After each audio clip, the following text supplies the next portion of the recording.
Fageenya naduuf malee. Hamtuun siin tukin otonya kini nu nyaachifte. Adiinaan bootee. Harmeeto alaaloo siin argooye. Artistoonni hedduun albama yoo gadhiisan sirba tokko harmeef itti makuun kan baramedha. Egaan viidiyoo keenya har'aan sirboota harmeef sirbaman keessaa agartii baay'ee qaban duraa duubaan kan isin biraan geenyu ta'a. Namoonni chaanalii keenyaaf haaraa taatan chaanalii keenya subscribe gochuun akkasumas mallattoo bilbilaa sana tuquun hamma dhumaatti nu waliin turaan affeerraa keenya. Adiinaan bootee gaafa gangalaatee kan kooluwaamu.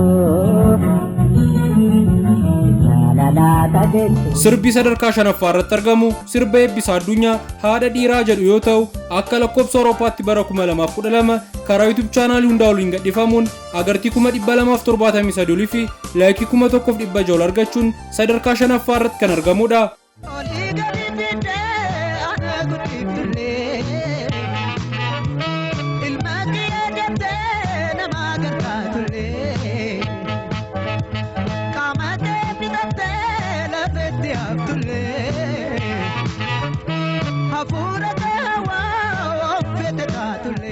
Sirbi Ayyoo jedhu kun weellisaa Gabeedoon kan weellisame yoo ta'u akka lakkoofsa Awurooppaatti bara 2013 karaa YouTube chaanaalii OBN gadhiifamuun agartii 334 fi laayikii 1500 argachuun sadarkaa arfaffaa irratti kan argamudha.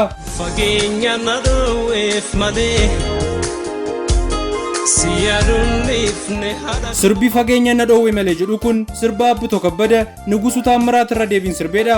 Egaan sirbi kun akka lakkoofsa Awurooppaatti bara 2013 karaa YouTube chaanaalii Oroompisiriin gadhiifamuun agartii 614 fi laayikii 5400 argachuun sadarkaa sadaffaa irratti kan argamudha. Harmeeto alaaloo siin argooye.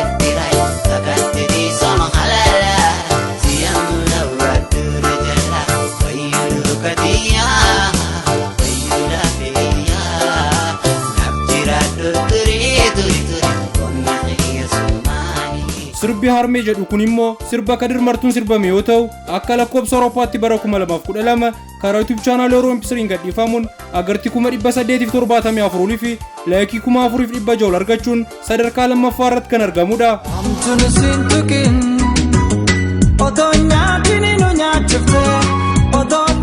Sirbi sadarkaa jalqabaa irratti argamu sirba Abbuu Zallaqaa Ayyoo jedhu yoo ta'u akka lakkoofsa Awurooppaatti bara 2012 karaa YouTube chaanaalii Oroompisiriin gadhiifamuun agartii miiliyoona 1.1 fi laayikii 900 argachuun sadarkaa tokkoffaa irratti kan argamudha.